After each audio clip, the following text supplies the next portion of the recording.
Hello, my dear friend. I hope you are doing great. Welcome to my channel. If you have not subscribed it, please subscribe it. Press the bell icon. Hit the like button also. Today I will start from the 19th video of the history questions. As you know, we have already covered 18 video of the history question. If you have not watched, please visit all of that. That will boost your confidence regarding competitive syllabus, especially for the UPSC and the all state PCSC examination. Friends, I have created so many playlists. If you have not watched, please visit all of that. Definitely, it would be very like propitious for yourself if you are going to appear in the competitive examination. Now I will start the questions. ये video Hindi and English में रहेगी. Start करते हैं. Suhrawardy Sarat Bose agreement is with associated with, मतलब ये matter किससे related है. सुरावदी और शरत बोस समझौता किसके संबंधित है. ये है demand for an autonomous north west frontier province.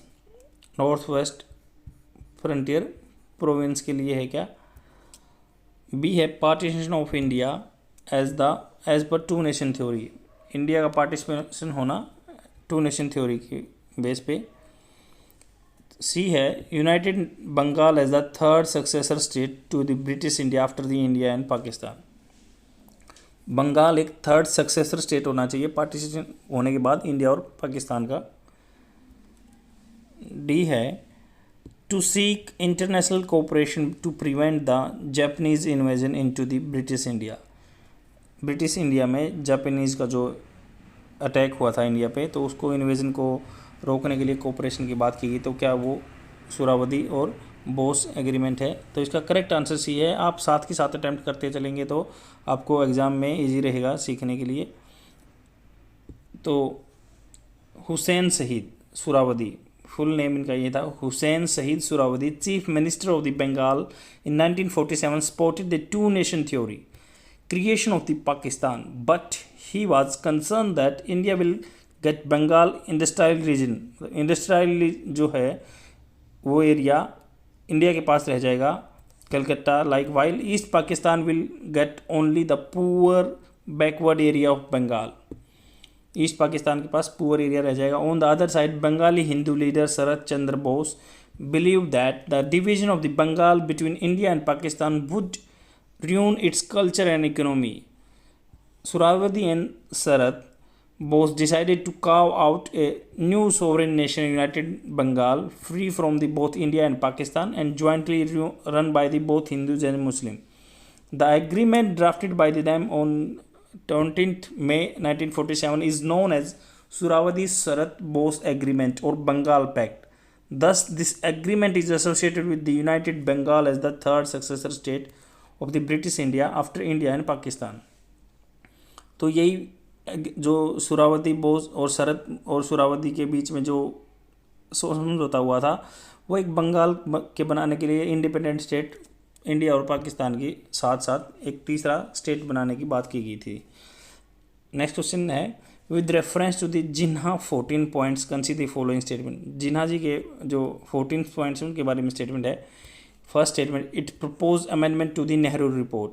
Nehru report में इन्होंने अमेंडमेंट करना प्रपोज किया, प्रपोजल रखा. सेकंड है it deemed the separation of the Sindh from the Bombay presidency. इन्होंने डिमांड किया सेपरेशन ऑफ द सिंध की बॉम्बे प्रेसिडेंसी से. थर्ड है it demanded 1/3 Muslim representation in the central legislature. Central legislature में इन्होंने 1/3 की डिमांड की. तो कौन सा स्टेटमेंट करेक्ट है आप अपना आंसर मार्क कीजिए. ए है फर्स्ट एंड सेकंड, बी है सेकंड एंड थर्ड, सी है फर्स्ट एंड थर्ड और डी है फर्स्ट सेकंड एंड थर्ड. तो इसका सॉल्यूशन डी है. In December 1928 during the all parties meeting Jinnah propose some amendments to the Nehru report. 1928 में जो Nehru report आई थी उनमें प्रपोज किया जिन्हा जी ने amendment. He proposed 14 points for the safeguarding the rights and interest of the Muslim in any future constitution of the country. Future में constitution में interest बताया कि 14 पॉइंट्स रखे safeguard the rights and interest of the Muslim future constitution country में. तीनों ही statement correct हैं. इसमें जिन्ना जी के 14 पॉइंट्स क्या थे? Jinnah 14 points are included federal constitution with residual power with the province. Federal structure जैसे अपने संविधान की अभी है वैसे ही मान लो स्टेट की और सेंटर की पावर इंडिपेंडेंट रहनी चाहिए, फेडरल स्ट्रक्चर बोलते हैं। तो रेसिडुअल पावर जो बची खुची पावर जैसे अभी सेंटर के पास है वो उन्होंने डिमांड की कि प्रोविंस प्रांतों के पास से रहनी चाहिए, जिनको स्टेट बोला जा सकता है आजकल। प्रोविंशियल ऑटोनॉमी मतलब स्टेट ऑटोनॉमी होनी चाहिए, जैसे यूएसए में स्टेट की ऑटोनॉमी है। थर्ड है no constitutional amendment without the agreement of states. Agreement state का होना चाहिए कोई भी कॉन्स्टिट्यूशन में अमेंडमेंट संविधान संशोधन करना है तो। नेक्स्ट है all legislator and elected body to have adequate Muslim representation without reducing Muslim majority in a preference to the minority और इक्वालिटी। सब जितने भी लेजिस्लेशन बॉडी हैं उनमें मुस्लिम का एक कोटा रिजर्व करने के लिए बोला गया कि जो भी रिप्रेजेंटेशन है उनकी होनी चाहिए। इंडिपेंडेंस मतलब उनकी माइनॉरिटी है मेजोरिटी, बट उनमें कंफर्म होना चाहिए कि मुस्लिम का कोटा रिजर्व है। नेक्स्ट है adequate Muslim representation of Muslim in the services and in self governing body. Services जैसे जॉब में, गवर्नमेंट जॉब में, सेल्फ गवर्निंग बॉडीज़ में भी उनका कोटा होना चाहिए। 1/3 representation of the Muslim in the central legislature. Central में 1/3 कोटा होना चाहिए मुस्लिम का, और 1/3 सेंट्रल एंड स्टेट कैबिनेट में, स्टेट कैबिनेट में भी 1/3 होना चाहिए। Separate electorates. इलेक्टोरेट्स मतलब जो मुस्लिम है वो मुस्लिम की वोट डालेंगे, वही इलेक्टोरेट्स होना चाहिए separate. No bill pass in the legislature 3/4 of the minority community consider its again its interest. मतलब अगर 3/4 आदमी अगर उसके अगेंस्ट में है माइनॉरिटी कम्युनिटी डिसीजन के, तो वो डिसीजन नहीं होना चाहिए, पास नहीं होना चाहिए। और any reorganisation of the territory is not affect the Muslim majority in Bengal, Punjab and north west frontier province, जो आजकल असम बोलते हैं इसको। Separation of the Sindh from the Bombay presidency, Bombay का सेपरेशन होना चाहिए सिंध प्रेसिडेंसी से। Constitution reforms in north west frontier province and Balochistan, तो इनमें संविधान संशोधन होना चाहिए। और जो आजकल असम के area, full religion freedom of the all community, religion freedom होनी चाहिए। Protection of the religion, cultural, education and language rights of the Muslim, Muslim के लिए लैंग्वेज राइट्स वगैरह कल्चरल प्रोटेक्ट करने के लिए एजुकेशन राइट होने चाहिए। तो ये 14 पॉइंट्स जिन्ना जी ने प्रोजेक्ट किए थे, और उन्होंने नेहरू जी की जो नेहरू रिपोर्ट है 1928 में, उसमें भी अमेंडमेंट किया था, प्रपोज किए थे ये, हालांकि ये माने नहीं गए थे। नेक्स्ट क्वेश्चन देखते हैं। विच of the followings were among the consequences of the provincial election of 1937। प्रांतों में लिमिटेड जो प्रांत थे उनमें राज्य, आजकल राज्य बोलते हैं, उनमें इलेक्शन हुए थे 1937 में। उसका रिजल्ट क्या रहा उसके बारे में फर्स्ट स्टेटमेंट है, the member of the Indian National Congress unanimously accepted the offer to form minister in the province. मतलब जो नेशनल कांग्रेस के जो मंत्री बने उन्होंने क्या है, बिना किसी विवाद के ही अनएनिमसली एक्सेप्ट कर लिया गया उनके नामों को। सेकेंड है interim ministers in the province were formed for the first 6 month after the election result. जो इंटरिम कम टाइम के लिए मिनिस्टर बने उनका प्रांतों में first 6 month after the election result के पहले 6 मंथ तक वही बने रहे। कौन सा स्टेटमेंट करेक्ट है, आप अपना आंसर मार्क कीजिए। ए है फर्स्ट ओनली, बी है सेकेंड ओनली, सी है दोनों ठीक हैं, और डी है दोनों गलत हैं। तो इसका सॉल्यूशन बी है। The provincial election were held in 11 provincial of the British India. British India के 11 प्रांतों में प्रोविंशियल इलेक्शन हुए। The Indian National Congress obtain a majority of 5 province namely UP, Bihar, central provinces, Orissa and Madras. 5 state में election हुए थे, इनमें क्या है मेजोरिटी आ गई थी कांग्रेस की, बाकी में नहीं आई थी। 11 प्रांतों में से 5 में मेजोरिटी आई थी। फर्स्ट स्टेटमेंट इनकरेक्ट है। देयर वाज नो अनएनिमिटी, मतलब कोई भी ऐसा नहीं था कि बिना कोई विवाद के ऐसे ही मिनिस्टर को बना दिया, कोई मतलब उम्मीदवार बना वही सिलेक्ट हो गया।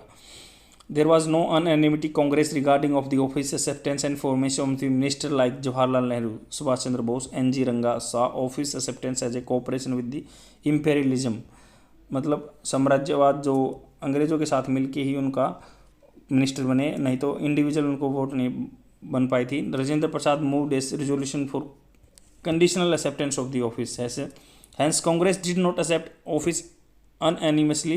The ministers were formed after the Mahatma Gandhi gave consent for the office acceptance 6 months after the declaration of the election results. तो 6 महीने के रिजल्ट के बाद तब मिनिस्टर बन पाए थे, नहीं तो नहीं बन पाए थे। सेकेंड स्टेटमेंट करेक्ट है। Inability among the members of the Congress to decide office acceptance and formation of the ministers, मतलब मिनिस्ट्री पे ही झगड़ा चल रहा था ना कांग्रेस में। Late the formation of the interim minister बना दिए थे 6 महीने तक British by the British government in India after the declaration of the election result. These ministers did not command a majority, hence could not continue to in the office 6 months. Beyond 6 months, the resignation of the interim ministers was followed by the formation of the Congress minister. 6 महीने तक interim minister रहे, उसके बाद Congress minister हुआ, क्योंकि अनएनिमिटी थी post के लिए, सब लड़ाई झगड़ा कर रहे थे और वही अंग्रेज़ों का मोटो था कि इनमें फूट डाल दो और अपने आप लड़ते रहेंगे मिनिस्टर पोस्ट के लिए। नेक्स्ट क्वेश्चन है, with reference to the Bhadar river recently news consider the following statement. Bhadar river के बारे में स्टेटमेंट दिया गया है। First statement, it originates from Aravalli mountains, Aravalli mountain से आती है क्या भादर रिवर। सेकेंड है, it flows through the Saurashtra region and finally meets the Arabian sea, जो सौराष्ट्र रीजन से बहती है और फाइनली अरेबियन सी में गिरती है ये। Which of the given above is are correct, ऊपर दिए गए स्टेटमेंट्स में कौन सा करेक्ट है, आप अपना आंसर मार्क कीजिए। ए है फर्स्ट ओनली, बी है सेकेंड ओनली, सी है दोनों ठीक हैं, डी दोनों गलत हैं। तो इसका सॉल्यूशन बी है। Recently the central water commission has recommended replacement of the flood gates of the Bhadar dam. Bhadar dam का क्या है, जो स्थिति थी वो बिल्कुल ही ख़राब थी, वो टूट गया था और उस 2015 में भदर डैम के जो दोबारा जो फ्लैश फ्लड्स की वजह से 2015 में टूट गया था, उसको नया बनाने की बात बोली गई है सेंट्रल वाटर कमीशन ने। फर्स्ट स्टेटमेंट इनकरेक्ट है। Bhadar is the one of the major river of the Kathiawar Saurashtra peninsula in the Gujarat, Gujarat में है ये। It originates near Vadi in the Rajkot district in the Gujarat, Vadi में राजकोट डिस्ट्रिक्ट के पास इसका ओरिजिनेट होता है। It is an elevation of the 261 metre above the mean sea level, 261 metre sea level से ऊपर। सेकेंड स्टेटमेंट करेक्ट है। It flows through the Saurashtra region and finally meets the Arabian sea on the Navi Bandar या पोरबंदर भी बोलते हैं। तो ये क्या है, सौराष्ट्र रीजन से बहती है और फाइनली मीट होती है अरबियन सागर में पोरबंदर जगह पे। नेक्स्ट क्वेश्चन पे चलते हैं। With reference to the C Rajagopalachari formula which of the following statements are correct, is और आर करेक्ट। फर्स्ट स्टेटमेंट है, it was a formula for the cooperation between Indian National Congress and the Muslim League. ये formula जो था Indian National Congress और मुस्लिम league के बीच का cooperation के लिए था। सेकंड है, it suggested A plebiscite, plebiscite होता है मान लो जैसे अभी ब्रेक एग्जिट में हुआ, ब्रिटेन एग्जिट में हुआ, यूरोपियन यूनियन से निकला, तो प्लेबिसाइट होता है, वोट डलवाई जाती हैं, उन पर पूछा जाता है कि आप किस साइड जाना चाहोगे, वही बोला गया कि plebiscite. It suggested plebiscite in the Muslim majority area to be voted exclusively by Muslim, मतलब स्पेशल मुस्लिम के द्वारा ही वोट डाले जाए, एक्सक्लूसिव होता है पर्टिकुलर उसी चीज़ के लिए। थर्ड वन है, this formula led to the Indian National Congress to accept the two nation theory, two nation theory के बारे में बात की गई, क्या एक्सेप्ट किया गया। कौन सा स्टेटमेंट करेक्ट है, आप अपना आंसर मार्क कीजिए। ए है फर्स्ट ओनली, बी है फर्स्ट एंड सेकंड, सी है सेकंड एंड थर्ड, डी है फर्स्ट सेकंड एंड थर्ड। तो इसका सॉल्यूशन ए है। C Rajagopalachari release a pamphlet in 1947 called the way out, pamphlet का नाम द वे आउट था, offering a solution for the smooth transfer of power from the British, मतलब Britishers क्या smooth way से transfer कर दे power Indians को, वही उसका मोटो था, उसी में वही लिखा गया था सी राजगोपालाचारी ने। तो फर्स्ट स्टेटमेंट करेक्ट है। The Muslim League oppose the Quit India Movement, मतलब मुस्लिम लीग ने भारत छोड़ो आंदोलन का अपोजिशन किया। Thus there was a gap in the nationalist efforts toward the freedom struggle. C Rajagopalachari the veteran Congress leader prepared the formula for the Congress League cooperation in 1944। तो उन्होंने cooperation formula बना दिया कि जो कांग्रेस पार्टी में क्या है कोऑपरेशन रहना चाहिए, 1944 में बनाया था। मुस्लिम अगेंस्ट थे। तो इट सेकेंड स्टेटमेंट इनकरेक्ट है। It suggested holding A plebiscite after the end of the second world war in those area within the absolute majority of the Muslim, where all the inhabitants, Muslim or non-Muslim, would vote based on the adult suffrage on the whether to form a separate sovereign nation or not. तो मुस्लिम और non Muslim vote डालेंगे, उसके बाद मतलब पता चलेगा कि separate state होना चाहिए या नहीं होना चाहिए, यही इसके बारे में इसमें बोला गया था। थर्ड है, in 1994 the Gandhi and Mohammad Ali Jinnah held talks based on the Raja ji formula, but the talks were a failure of the Jinnah had objection to the proposal. He wanted to Indian National Congress to accept the two nation theory, but the Indian National Congress did not accept the two nation theory. जिन्ना जी जो थे वो to nation theory पे believe करते थे और गांधी जी इसमें believe नहीं करते थे, ना ही कांग्रेस बिलीव करती थी, बट फिर भी हमारा टू नेशन थ्योरी को एक्सेप्ट किया गया। श्री राजा गोपालचारी इन दोनों में कंसिलेशन करना चाहते थे। नेक्स्ट क्वेश्चन देखते हैं। With reference to the Bengal Land Revenue Commission of 1938, consider the following statement. Bengal land revenue commission 1938 में आया तो उसके बारे में स्टेटमेंट दिया हुआ है। It was formed as a result of the Tebhaga movement, Tebhaga movement का रिजल्ट था ये। सेकेंड है, it recommended that the share croppers should retain 2/3 of the produce, जो शेयर क्रॉपर्स हैं उनके पास 2/3 प्रोड्यूस, जितनी उपज है उसका 2/3 उनके पास रहना चाहिए। थर्ड है, it recommended that produce must be store in the khamraj of the jotedar, तो इनके खमराज में स्टोर होना चाहिए जोटेदार, जो जोटेदार के जगह पे। कौन सा स्टेटमेंट करेक्ट है, आप अपना आंसर मार्क कीजिए।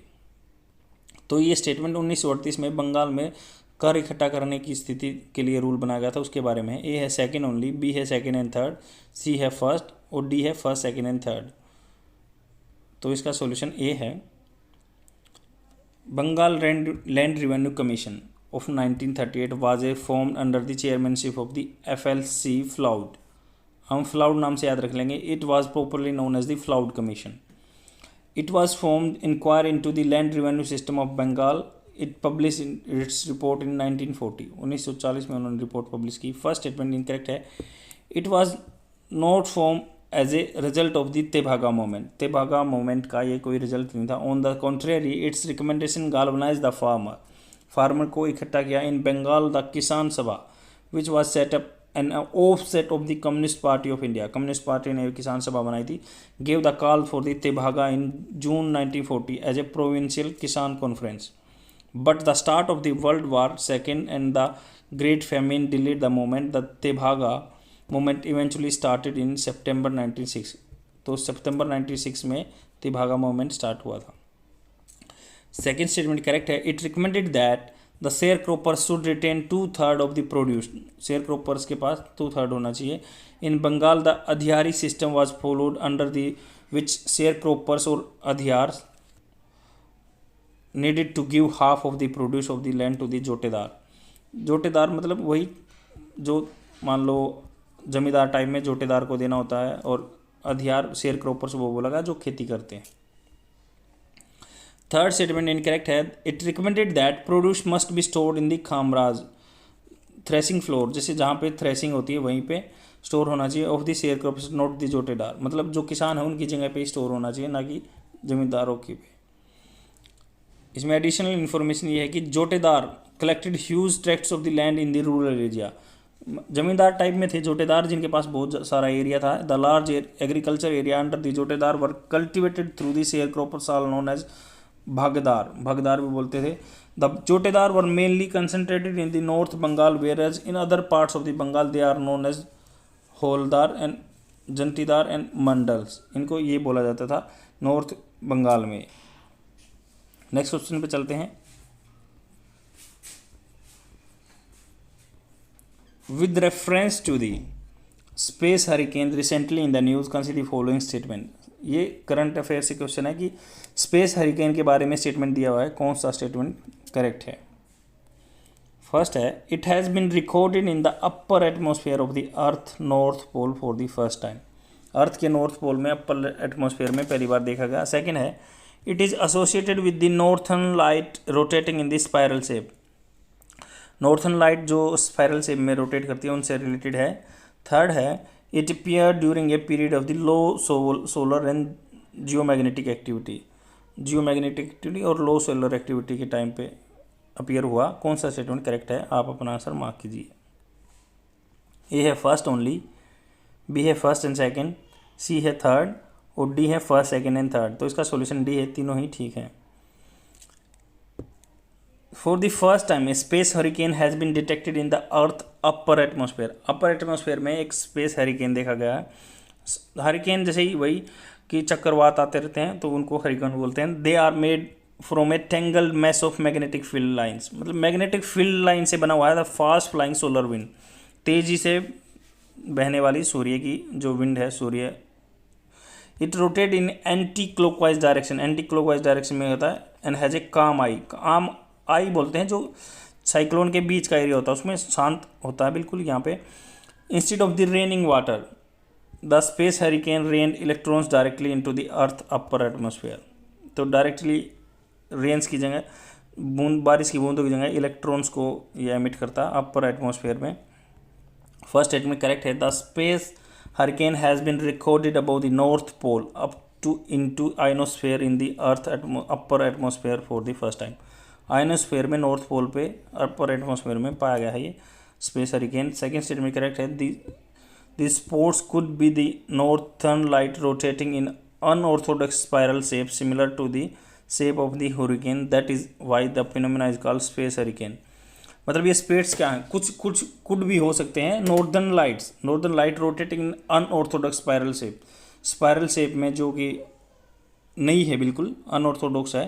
ऑर्थोडॉक्स होता है पुराना, बट न्यू शेप में ये स्पेस में घूम रहे हैं न्यूट्रॉन, तो उसे स्पेस हरिकेन बोलते हैं। नॉर्थ पोल पे है और आइनोस्फेयर में। थर्ड स्टेटमेंट भी करेक्ट है। It is formed as the result of the interaction between the incoming solar wind, जैसे सूर्य से ऊर्जा आ रही है, सोलर विंड आ रही है, and the earth magnetic field, अर्थ का मैग्नेटिक फील्ड है। The space hurricane was witness during a period of low solar and geo magnetic activity. जब सूर्य ऊर्जा कम हो और जियो मैग्नेटिक एक्टिविटी कम हो, such hurricanes may be frequently occur phenomena in the atmosphere of the both earth and other planets. ये earth और other planets में स्पेस हरिकेन देखे जा सकते हैं। सूर्य की ऊर्जा और जो अपना अर्थ का मैग्नेटिक स्फीयर है वो दोनों क्रॉस करते हैं, न्यूट्रॉन्स की बारिश होती है, उसको ही स्पेस हरिकेन बोलते हैं। काम आई होती है और आइनोस्फेयर में होता है। और सारी डिटेल हमें ये ऐसे ही याद करनी है। नेक्स्ट क्वेश्चन पे चलते हैं। With reference to the farmer association what is the correct chronological order establishment of the following organisation. तो starting from the earliest to the latest chronological order जो पहले हुआ उसके बाद में हुआ। तो फार्मर एसोसिएशन क्या क्या बनेगी? ऑल इंडिया किसान सभा, अवध किसान सभा, यूनाइटेड प्रोविंस किसान सभा। तो इनको क्रोनोलॉजिकल ऑर्डर में लगाना है, पहले कौन सी बनी बाद में कौन सी बनी। ए है फर्स्ट सेकंड थर्ड, बी है सेकंड थर्ड वन, और सी है थर्ड सेकंड वन, डी है सेकंड फर्स्ट और थर्ड। तो इसका करेक्ट आंसर सी है। 3-1 आंसर इसका, क्रोनोलॉजिकल सीक्वेंस 3-1 है। जैसे यूनाइटेड प्रोविंस की Kisan Sabha, it was set up in 1918 by Indra Narayan Dwivedi, Gauri Shankar Mishra. तो ये दो बंदे थे, इंद्र नारायण द्विवेदी, ये आपके फ्रेंड्स के नाम भी हो सकते हैं, इससे आप याद रख सकते हैं, या गौरी शंकर मिश्रा। यूनाइटेड प्रोविंस किसान सभा बनाई। और अवध किसान सभा है, it was set up in October 1920 by Jawaharlal Nehru and Baba Ramchandra. ये अवध किसान सभा है जवाहरलाल नेहरू जी के द्वारा और बाबा रामचंद्र के द्वारा। ये 1918 में यूनाइटेड प्रोविंस किसान सभा थी, 1920 में अवध किसान सभा होगी। और थर्ड है, फर्स्ट मतलब लास्ट कौन है, फर्स्ट वाला है all India Kisan Sabha Congress, it was founded in 1936 in Lucknow with the Swami Sahajanand Saraswati as the president and NG Ranga as the general secretary. तो ऑल इंडिया किसान सभा तो स्वामी सहजानंद सरस्वती एंड प्रेसिडेंट हुए थे, NG रंगा जनरल सेक्रेटरी थे। नेक्स्ट क्वेश्चन पे चलते हैं। With reference to the Indian freedom struggle the Cunningham circular was associated which of the following movement. Cunningham circulation क्या था, सर्कुलर क्या था, उसके बारे में स्टेटमेंट दिया हुआ। ए है स्वदेशी मूवमेंट, बी है नॉन कोऑपरेशन मूवमेंट, सी है सिविल डिसओबीडिएंट मूवमेंट, डी है क्विट इंडिया मूवमेंट। तो इसका आंसर सी है, सिविल डिसओबीडिएंट मूवमेंट है। ये स्टोरी क्या थी, जैसे आसाम में क्या है, जो बच्चे स्कूल में पढ़ते थे, कॉलेज में पढ़ते थे, वो सिविल डिसओबीडिएंट मूवमेंट मतलब जो भी वो था, मान लो कोई भी इंडियंस मेड चीज़ यूज करनी है, सिविल डिसओबीडिएंट मूवमेंट है, तो उसमें बच्चों को पार्टिसिपेट न करने के लिए ये असम में ये सर्कुलर जारी हुआ, जो उस टाइम पे कनिंघम नाम के JR कनिंघम नाम था जिनका। तो इन्होंने क्या है, director of the public information of जो पब्लिक इन्फॉर्मेशन के डायरेक्टर थे डिपार्टमेंट के, उन्होंने एक सर्कुलर जारी कर दिया 1930 में कि जो भी बंदा जिसके भी माँ बाप हैं या उसको राइटिंग में देना पड़ेगा। अगर वो इस प्रोटेस्ट में भाग ले रहा है, सिविल डिसोबीडियंट मूवमेंट में इसका प्रोपोनेंट कर रहा है, तो उस बंदे को निकाल दिया जाएगा कॉलेज से, स्कूल से, और उनके माँ बाप को लिखना पड़ेगा। यही इसमें बोला गया है। और इसमें क्या है, उसके खिलाफ कनिंघम सर्कुलर के खिलाफ फिर असम में बच्चों ने बहुत सारे प्रोटेस्ट किए थे। यही एक है। नेक्स्ट क्वेश्चन पे चलते हैं। Consider following statements with reference to the Indian independence act of 1947। Indian independence act 1947 के बारे में बात की है। फर्स्ट है, it empowered the constituent assembly to repeal any act of the British parliament including the Indian independence act itself. तो ये constitute assembly जो रूल बनाती है उसको इतनी पावर देती है कि ब्रिटिश पार्लियामेंट के रूल को भी रिपील कर सकती है। सेकेंड है, it stated that princely state should be part of the either India और पाकिस्तान। प्रिंसली स्टेट हैं जो या तो पाकिस्तान के होने चाहिए या इंडिया के होने चाहिए, जो राजा राज करते थे। थर्ड है, it retain the power of the British monarch for the reservation and veto of the bills passed by the, जो ब्रिटिश मोनार्क था, जो राजा कर रहा था यहाँ पे, उसकी पावर रिजर्व कर दी विटो बिल्स के, कॉन्स्टिट्यूट असेंबली के जो बिल पास किए उसके लिए मेन वीटो पावर क्या ब्रिटिश गवर्नमेंट का जो मोनार्क था, राजा था, उसके पास रख दी। कौन सा स्टेटमेंट इनकरेक्ट है, आप अपना आंसर मार्क कीजिए। ए है फर्स्ट ओनली, बी है सेकेंड ओनली, सी दोनों ठीक हैं फर्स्ट एंड थर्ड, और डी है सेकेंड एंड थर्ड ठीक है। तो इसका डी आंसर करेक्ट है, सेकेंड एंड थर्ड करेक्ट है। Lord Mountbatten proposed a plan in 1947। Lord Mountbatten जिसने इंडिया डिवाइड कर दी थी, माउंटबेटन लाइन बोलते हैं इंडिया पाकिस्तान के बीच, तो उन्होंने एक प्लान किया according to which province were to be declare independent successor state. तो प्रोविंस थे जो राजा, जिन पे मान लो प्रिंस राजा करते थे, उनको अलग इंडिपेंडेंट स्टेट बना, बाद में ही यूनाइट किया था, जिनको सरदार वल्लभ भाई पटेल ने बहुत बड़ा योगदान था। तो with the power to choose whether to join constituent assembly और not, on 18 July 1947 the British Parliament ratified the Mountbatten Plan as the Indian Independence Plan. It was accepted by the Indian National Congress and the Muslim League, दोनों ने accept कर लिया था। First statement correct है, British India was to be partitioned into the two dominions, India and Pakistan. It empowered the Constituent Assembly, two dominions, to frame and adopt any constitution for their respective nation, to repeal any act British Parliament, including the Independence Act itself. तो इसमें ये बोला गया कि constituent assembly के पास इतनी power दी कि दो डोमिनियन फ्रेम बना दिए, कॉन्स्टिट्यूएंट अपना संविधान पूरा एक्सेप्ट करने के लिए, respective nation, and to repel any act of the British parliament. तो ब्रिटिश पार्लियामेंट का कोई भी एक्ट को रिपील कर सकते थे, वो बदल सकते थे, इंडिपेंडेंट कंट्री बनाए। सेकेंड स्टेटमेंट इनकरेक्ट है, the act terminated the British suzerainty, sovereignty होता है संप्रभुता, और द प्रिंसली स्टेट।